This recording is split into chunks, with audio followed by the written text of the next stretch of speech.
The emergency session of the Galactic Council had been called within hours of the disaster at Earth. Representatives from dozens of alien species gathered in the Great Chamber on the Council home world, their faces showing fear and confusion that had not been seen for centuries.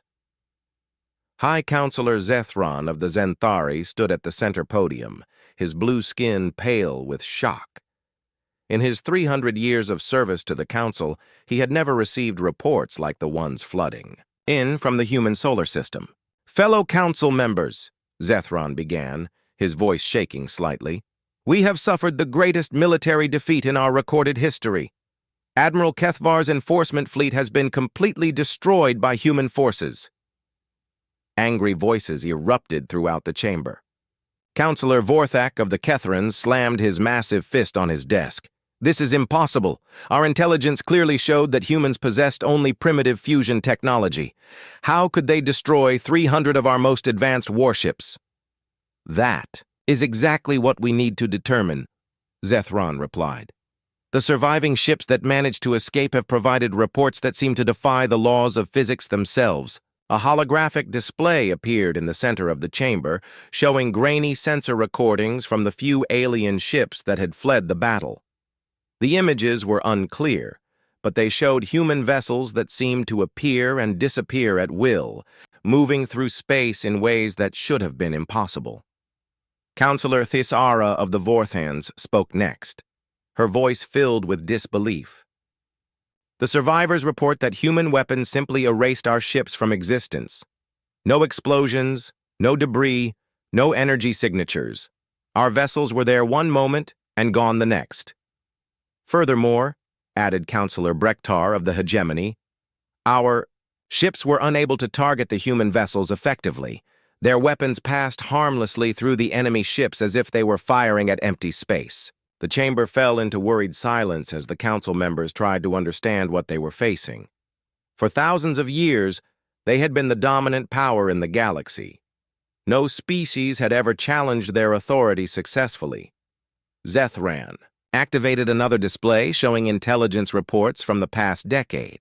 It appears that while we believed humans were struggling with basic fusion drives, they were actually developing technology that surpasses our own by several orders of magnitude.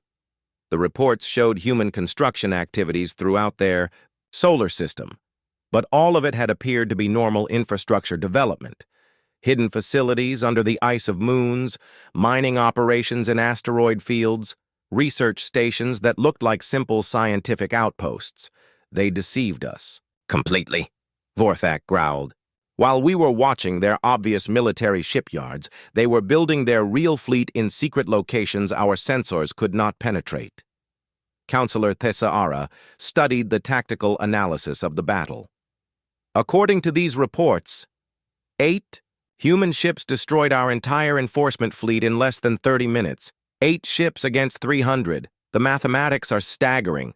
What concerns me more," said Counselor Zethran, "is that these 8 ships may represent only a small portion of their actual military capability. If humans have been building their fleet in secret for years, there could be dozens or even hundreds of these vessels." The thought sent a chill through the chamber. If humans possessed a large fleet of ships with such advanced technology, they could potentially challenge the Council's control over the entire galaxy. Counselor Brektar activated his personal communication device. "I am receiving an urgent message from our home fleet commanders. They are requesting permission to mobilize our reserve forces for a defensive posture." "Defensive?" Vorthak asked with surprise. "Are we seriously considering that humans might attack our worlds?" "After what happened to Admiral Kethvar's fleet," Zethran replied grimly, "we must consider every possibility. If humans can make our ships disappear with weapons we cannot understand, what other capabilities might they possess?" The council members began talking among themselves in worried voices. Some suggested immediate diplomatic contact with Earth. Others wanted to gather more intelligence before taking any action. A few recommended preparing for a full-scale war. That was when every screen in the chamber suddenly activated without authorization. Every communication device, every personal tablet, every military frequency used by the Council races began broadcasting the same signal. The face of a human appeared on all the displays. He was middle-aged, with short gray hair and calm eyes that seemed to look directly at each council member. He wore a military uniform that none of them recognized. "Members of the Galactic Council," the human said in a clear, steady voice, "this is Captain Jake Morrison of the Human Defense Force. I believe we need to have a conversation." The chamber erupted in chaos. Security officers rushed to their control panels, trying to cut off the unauthorized transmission. Technical specialists worked frantically to trace the signal source. Nothing worked. The human continued speaking as if he owned every communication system in Council space. "You sent an armada to our solar system with the intention of enslaving our people and destroying our civilization. You believed we were weak and primitive, unable to defend ourselves against your superior technology and numbers." Captain Morrison paused, and the background behind him became visible. The council members could see the bridge of a human ship, with crew members working at stations that seemed to bend space around them. "You were wrong," Morrison continued, his voice remaining perfectly calm and professional. "We are not the helpless primitives you believed us to be. We have been preparing for this day for many years, developing capabilities that you clearly did not expect." Counselor Zethron tried to activate his emergency communication protocols, but nothing responded to his commands. The human transmission was overriding every system in Council space simultaneously. "For decades, you have treated humanity like children who cannot be trusted with dangerous toys. You have restricted our expansion, limited our technological development, and demanded tribute while offering nothing in return. You have kept us isolated in our small corner of space while you roam the galaxy freely." The captain's expression hardened slightly as he continued. "You have done this to 17 other species in the past century. You call it civilization management. We call it slavery." Around the chamber, council members began to realize the full scope of what they were facing. This was not just a military defeat. This was a complete breakdown of their authority over a species they had controlled for 10 years. "We offer you a choice," Morrison said, his voice carrying a quiet authority that made the chamber fall completely silent. "Recognize humanity as an equal member of the galactic community, with all the rights and territories that entails, or discover what other surprises we have developed during our years of supposed primitive existence."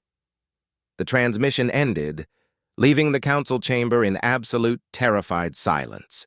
Admiral Jake Morrison stood in front of the massive window on the bridge of the UES Titan's Fury. The stars looked the same as they always did, but everything had changed 3 months ago. His hands were clasped behind his back, and his jaw was tight with anger that had been building for weeks. The door behind him opened with a soft hiss. Captain Lisa Rodriguez walked in carrying a datapad. Her face was grim, and Jake knew what she was going to tell him before she even spoke. "The last response came in an hour ago," Lisa said quietly. "The Velkari Republic has officially cut all ties with us. They say they cannot risk their relationship with the other powers." Jake turned around slowly. Lisa had been his friend for 15 years, since they were both young officers fighting pirates in the Outer Rim. She had never seen him look this angry before. "So that's everyone then," Jake said. His voice was calm, but Lisa could hear the rage underneath. "The Krellian Empire, the Astari Federation, the Zephyrian Collective, and now even our former allies. All of them have decided that what happened on New Terra doesn't matter." Lisa nodded. She remembered New Terra before the attack. It had been a beautiful world with green fields and blue oceans. Families had moved there to start new lives. Children had played in parks while their parents worked to build something better. Now, it was a dead rock floating in space. The Zephyrian Collective had come without warning. Their ships had appeared in the sky and started firing. They didn't attack military targets or government buildings. They targeted schools, hospitals, and homes. When it was over, 2.3 million people were dead. Men, women, children, and elderly. People who had never hurt anyone. What did the Krellians say exactly? Jake asked. Lisa looked at her datapad. Emperor Zalseth called us insignificant vermin. He said humans should learn to stay in their own small corner of space. Jake's hands clenched into fists. And the Astari Federation?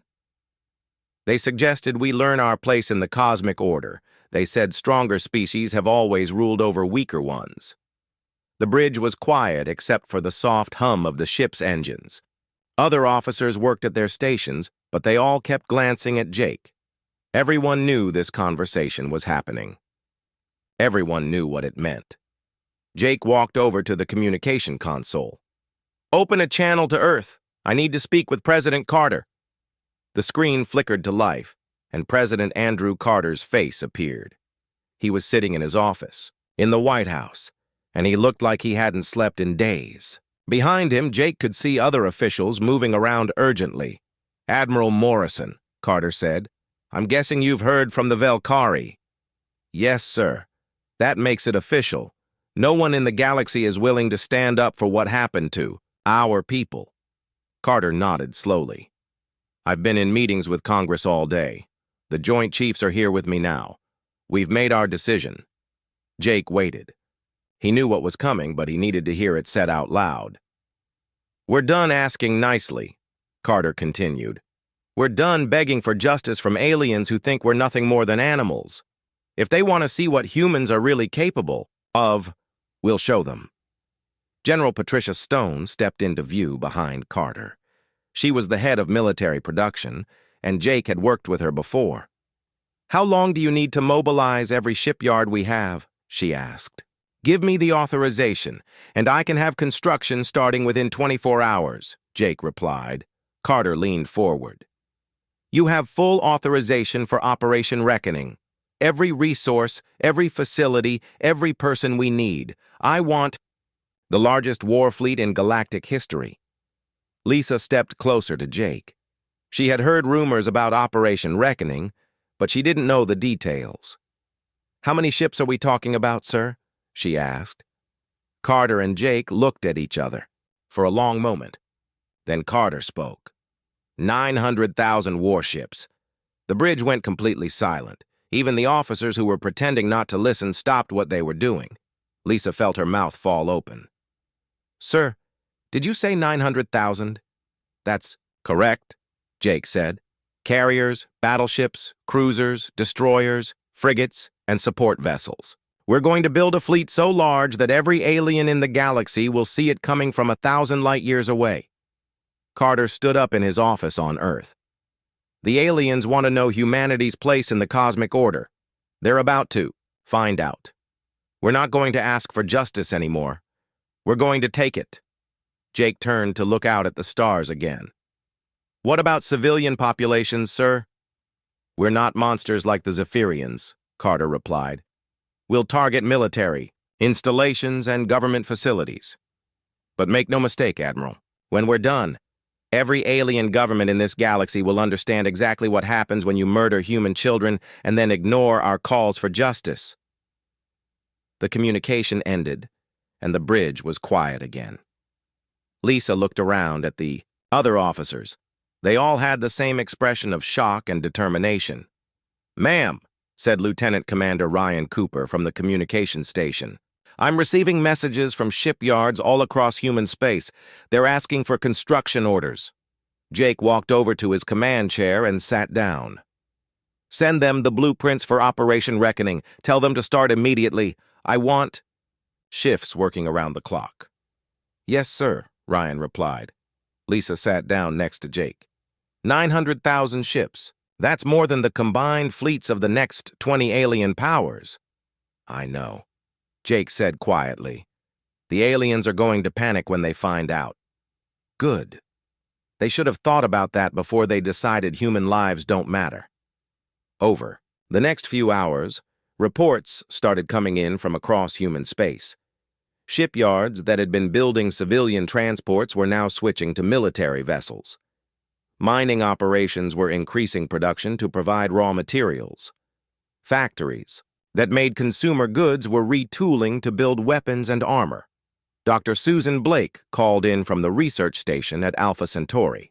"Admiral, I'm reading the new specifications. Some of these weapon systems are based on alien technology we captured in previous conflicts." "That's correct, Doctor," Jake replied. "We've learned a lot from our enemies over the years. Now we're going to put that knowledge to use." Captain Danny Torres reported in from Proxima Station, the largest shipyard in human space.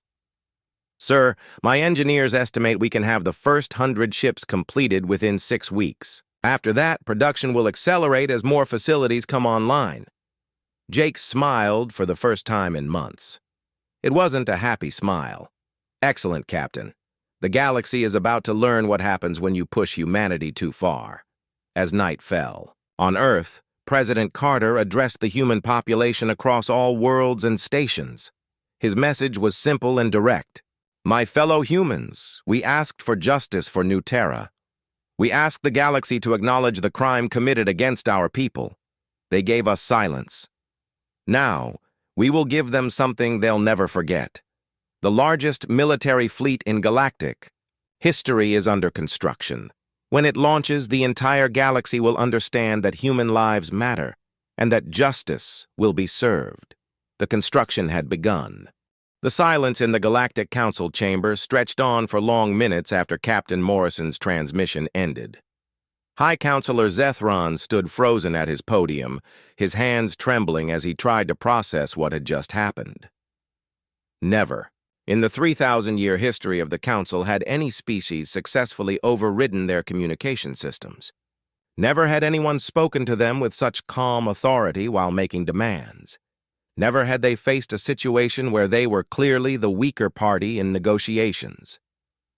Counselor Vorth Ak was the first to break the silence. How did they do that? How did one human ship take control of every communication device in Council space simultaneously? Technical specialist Quindal rushed to his station and began running diagnostics on their systems. "Sir, I'm detecting no signs of intrusion or hacking. According to our computers, that transmission was authorized and came from our own communication networks."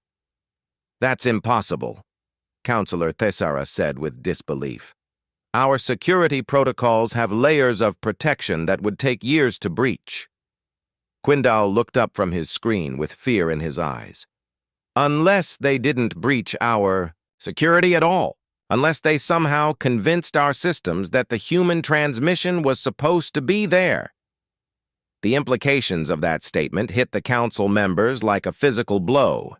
If humans could manipulate their technology so easily, what else might they be capable of doing? Zethran finally found his voice again. "We need to respond to the human demands, but first we must understand what we're truly facing. Specialist Quindal, can you determine how many human ships are currently in their solar system?"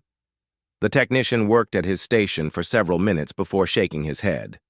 "Sir, our long-range sensors show only the original 43. Fusion-powered ships near Earth's moon, but after what we've seen, those readings are meaningless. The humans could have 1,000 ships hidden throughout their system, and we would never detect them." Counselor Brektar spoke up from his seat. "We need to consider the possibility that humans have been planning this confrontation for much longer than we realized. Their deception was perfect. They allowed us to believe they were primitive while secretly developing technology that makes our best weapons useless. The question now," said Counselor Vorthak, "is what do we do about it? Do we attempt to negotiate with them as equals, or do we mobilize every ship in Council space for a war we might not be able to win?" Zethron walked slowly around the chamber, looking at the faces of representatives from dozens of alien civilizations. These were species that had controlled the galaxy for millennia, but now they looked like frightened children facing something they didn't understand. "If we choose war," Zethron said carefully, "we risk losing everything. The humans have demonstrated capabilities that exceed our own. They might possess technology that could threaten our homeworlds directly. But if we negotiate, Thaisara pointed out. We are admitting that our authority over them was illegitimate. Other species under council control might begin to question our right to rule over them. The chamber buzzed with worried conversations as council members discussed their options in small groups. Some wanted to try diplomatic contact with Earth immediately. Others suggested gathering intelligence about human capabilities before making any decisions. A few still believed that overwhelming force could solve the problem. Councillor Brektar stood and addressed the chamber. Fellow council members, I believe we are approaching this situation from the wrong perspective. We keep thinking about what we want to do to the humans. Perhaps we should be thinking about what they might do to us. He activated a holographic display showing the tactical data from the battle at Earth.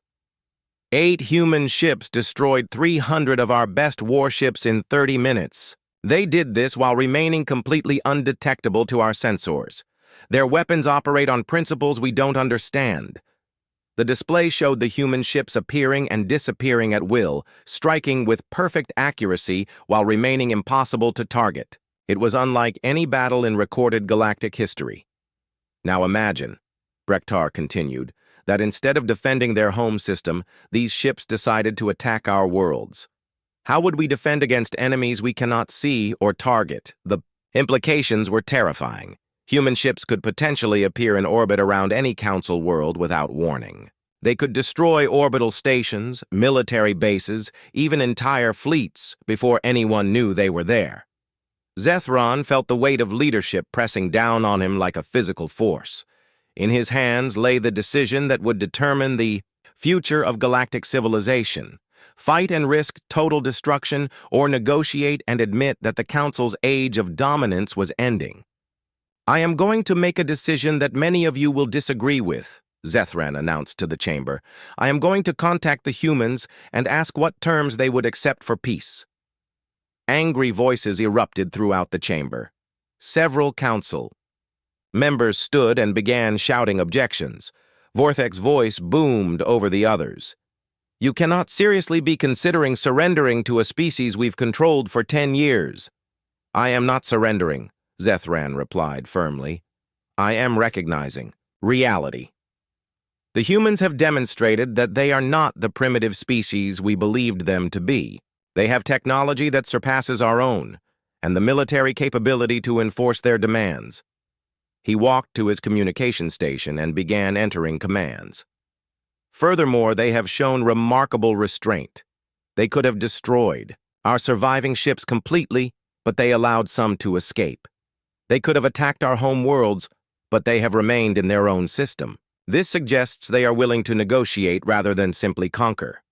Councillor Thaisara looked around the chamber at her fellow representatives.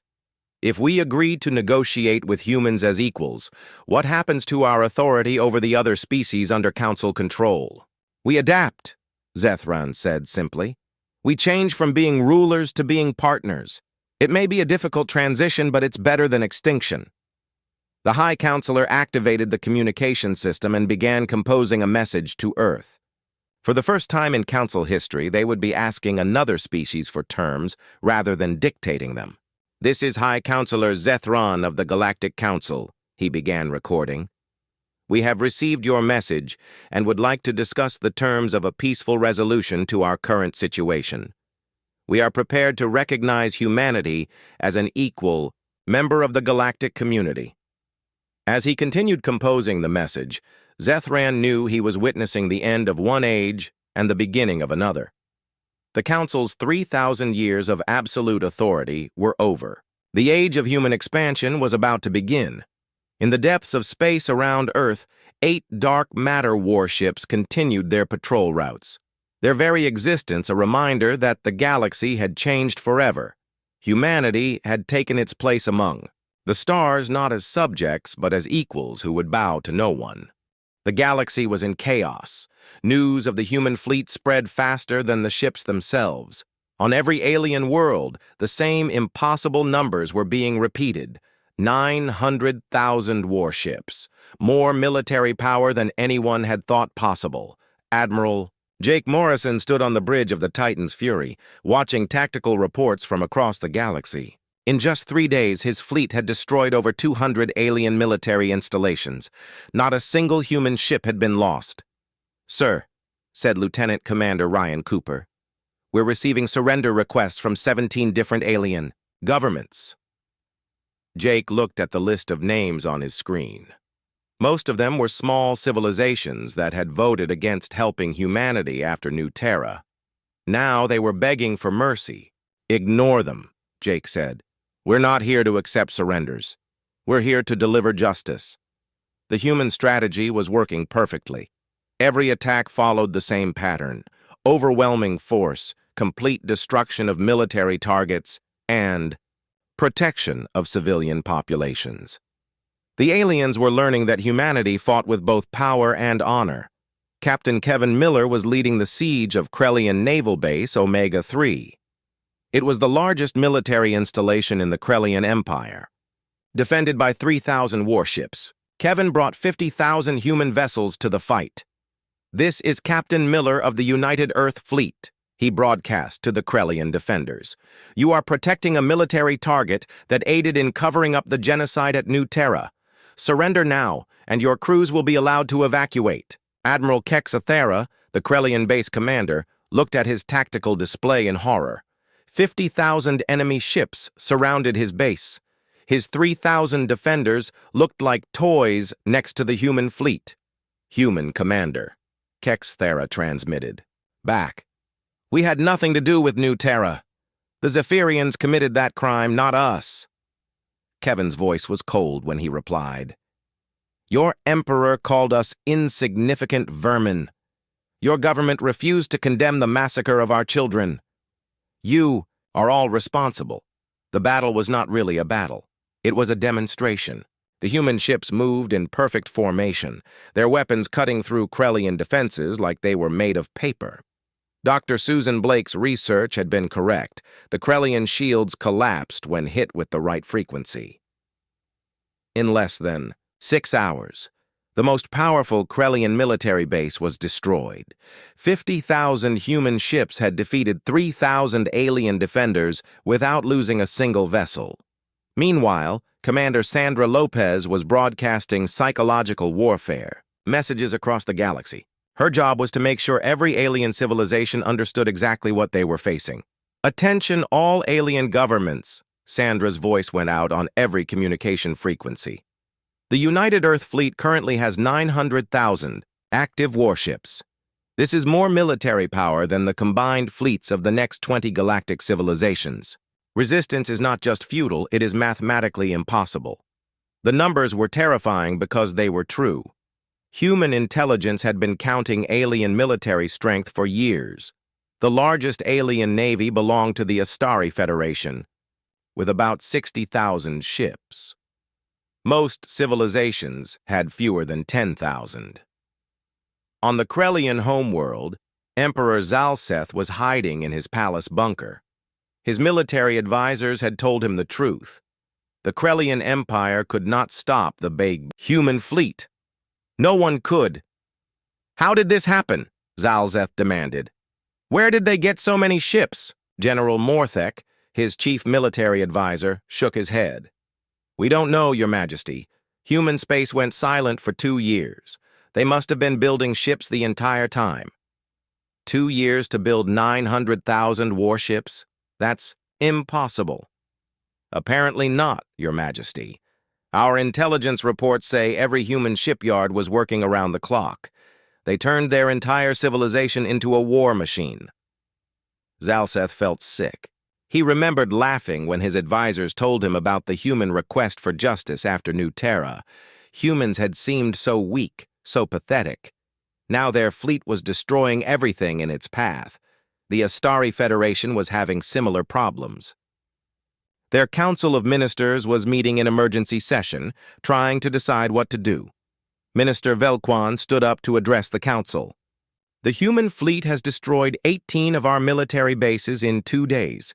At this rate, we'll have no defenses left within a week." "What do they want?" asked Minister Jaltes.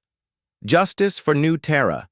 They're demanding that we acknowledge the crime and pay reparations to the victims' families. The council was quiet. They all remembered voting against the human request for help after the massacre.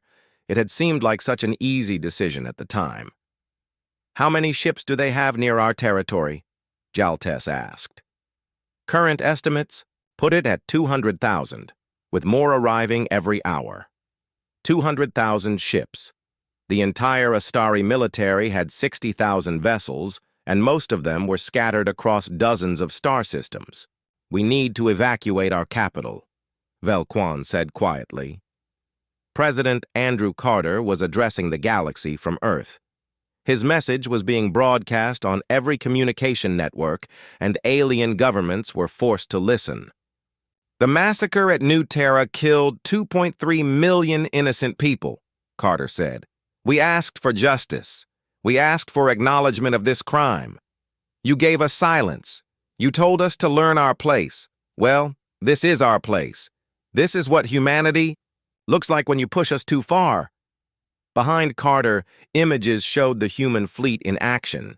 Alien viewers could see the massive ships, the overwhelming numbers, the perfect coordination. It was clear that humanity had become something the galaxy had never seen before.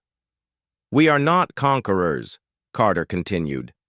"We are not interested in ruling over other species, but we will have justice for our dead, and we will make sure that nothing like New Terra ever happens again." The Velkari Republic, humanity's former allies, were panicking. They had cut ties with humanity to avoid angering the other alien powers. Now they were realizing their mistake. Ambassador Talara sent an urgent message to Earth. "President Carter, the Velkari Republic wishes to renew diplomatic relations. We deeply regret our previous decision." The response came back immediately. "The time for diplomacy was 3 months ago. You chose your side. Now you live with the consequences." Captain Nicole Adams was conducting reconnaissance deep in Zephyrian space. Her stealth ship had been watching their military preparations, and what she saw was pathetic. "Admiral Morrison," she transmitted on a secure channel, "the Zephyrians are trying to gather their remaining fleets at their homeworld. Current count is about 80,000 ships." Jake smiled grimly. "How many ships are we bringing to that party?" 200,000, sir, plus support vessels. The Zephyrian homeworld was going to be the final battle. Jake had saved it for last because he wanted the aliens who had started this war to see exactly what their actions had cost. Dr. Blake was monitoring the effectiveness of human weapons from her laboratory. The results were even better than she had hoped. "Admiral," she reported to Jake, "our weapons are performing at 112% of projected efficiency. Alien defenses are collapsing faster than we calculated." "Any casualties on our side?" Jake asked. "Minimal. We've lost fewer than 50 ships total. The aliens simply can't penetrate our shields and armor." As the 4th day of the campaign ended, the galaxy was beginning to understand the new reality. Humanity had become the dominant military power in known space. Their fleet was unstoppable, their technology was superior, and their resolve was unbreakable. Commander Lopez broadcast the daily casualty report to all alien governments. Human losses, 47 ships. Alien military installations destroyed, 436. Alien military vessels destroyed, over 100,000. These numbers will continue until justice for New Terra is achieved. The galaxy was falling silent, but not out of choice. One by one, alien governments were losing the ability to communicate as their military communication networks were destroyed. Soon, only Earth's voice would be heard across the stars, and that voice had a simple message: remember New Terra, and never forget what happens when you murder human children. Admiral Kethvar stood on the bridge of his massive command ship as it moved through space toward the human homeworld. The Zenthari officer had conquered dozens of primitive species during his long career. Humans would be no different from all the others. "Admiral!" his sensor operator called out. "We are approaching the human solar system." Long-range scans show their defense fleet positioned near their moon. Kethvar walked to the main display screen and studied the tactical information. 43. Human ships were arranged in a defensive formation. All of them used primitive fusion drives that were hundreds of years behind Council technology. How pathetic, Kethvar said with disgust. They actually think those antique ships can protect their world from us. The Admiral had brought the largest enforcement fleet in Council history. 300 warships from 3 different alien races, all equipped with the most advanced weapons and shields available. The humans would surrender within minutes of seeing this overwhelming force. "Sir," the communications officer reported, "we're receiving a transmission from the human fleet. They're asking us to identify ourselves and state our business in their system." Kethvar laughed coldly. "Tell them we are here to accept their surrender. If they submit peacefully, we will allow some of them to live as workers on agricultural worlds. If they resist, we will destroy every human ship and bombard their planet until nothing moves." The alien fleets spread out through the solar system like a giant net. Zenthari heavy cruisers took positions near the outer planets. Kethran destroyers moved toward the asteroid belt. Vorthon assault carriers prepared to attack Earth's orbital stations. What Admiral Kethvar did not know was that 8 human ships were watching his every move. The dark matter warships were invisible to alien sensors, positioned throughout the system like hidden predators waiting to strike. On the HSS Vengeance, Captain Jake Morrison received the final intelligence report from Earth Command. The message was short but clear. The Council intended to completely destroy human civilization. "Sir," Commander Alex Parker said quietly, "our spy satellites have intercepted Council communications. They're not planning to just conquer Earth. They want to relocate our entire population to work camps on distant worlds." Dr. Lisa Cooper looked up from her science station. "Captain, they've done this before. Our files show 17 other species that suffered the same fate in the past century. The Council calls it civilization management." Jake felt anger burning in his chest like a white-hot flame. The aliens didn't just want to defeat humanity. They wanted to erase human culture completely and turn his people into slaves. "All ships," Jake said into his communication device. "This is Captain Morrison. The Council has shown us their true intentions. They don't want surrender. They want extinction. That makes our choice very simple." Throughout the solar system, the crews of 8 dark matter warships prepared for battle. These were not the largest ships humans had ever built, but they were the most advanced. Each one carried weapons that could destroy matter at the atomic level. Commander Parker, Jake, ordered, "Activate the quantum entanglement network. I want perfect coordination between all 8 ships." Alex's fingers moved quickly over his control panel. "Network is active, sir. All ships are reporting ready status. Dark matter drives are charged and standing by." The alien fleets continued their approach toward Earth, completely unaware that they were flying into a trap. Admiral Kethvar was reviewing the surrender terms he would offer the humans when his tactical officer suddenly shouted an alarm. "Admiral, we're detecting strange energy readings throughout our formation. Multiple contacts appearing on sensors." "Appearing?" Kethvar demanded. "What do you mean, appearing? Ships don't just appear from nowhere." The main display screen showed something that should have been impossible. Human ships were materializing from empty space, already inside the Council formation. But these were not the primitive fusion vessels they had observed near Earth's moon. These ships were sleek and dark, with hulls that seemed to bend light around them. They moved through space like they were swimming through water instead of flying. Through vacuum. Most disturbing of all, they appeared to be phasing in and out of reality itself. "All ships, evasive maneuvers," Admiral Kethvar ordered, but his command came too late. The HSS Vengeance fired first. Its dark matter cannon did not shoot energy beams or projectiles like normal weapons. Instead, it fired concentrated packets of twisted space-time that simply erased whatever they touched from existence. A Zenthari heavy cruiser that had been there 1 second was completely gone the next. No explosion, no debris, no energy signature. The massive warship had been deleted from reality as if it had never existed at all. Around the alien fleet, the other 7 human ships began their attack. The HSS Retribution appeared behind a group of Kethran destroyers and fired 3 times in rapid succession. 3 enemy ships vanished without a trace. The HSS Defiance materialized inside the center of a Vorthon squadron, its weapons fire carved through the alien formation like a knife through paper.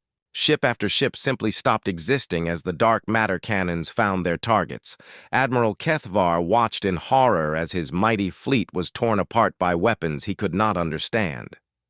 "Return fire," he screamed at his crew. "All ships, target the human vessels and destroy them." The alien ships tried to fight back, but their weapons could not lock onto targets that existed partially outside normal space. Antimatter torpedoes passed harmlessly through human ships as if they were firing at ghosts.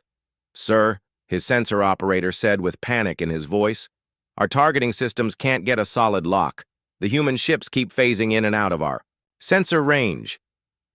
Captain Morrison watched the battle from the bridge of the Vengeance. The tactical display showed alien ships disappearing one by one as his fleet continued its methodical attack. It was not really a battle at all. It was more like extermination. "Dr. Cooper," Jake called out, "are we staying within safe operating parameters?" Lisa checked her instruments carefully.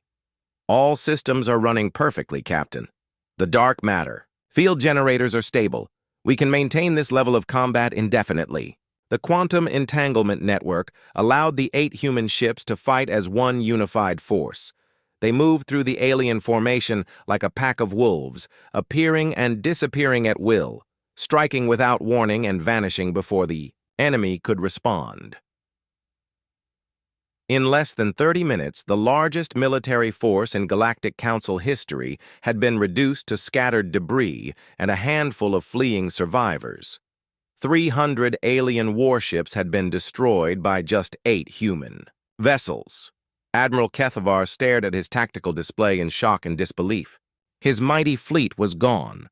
The species he had dismissed as primitive had just demonstrated military technology that exceeded anything the Council possessed. The age of alien dominance over humanity had ended in the time it took to drink a cup of coffee.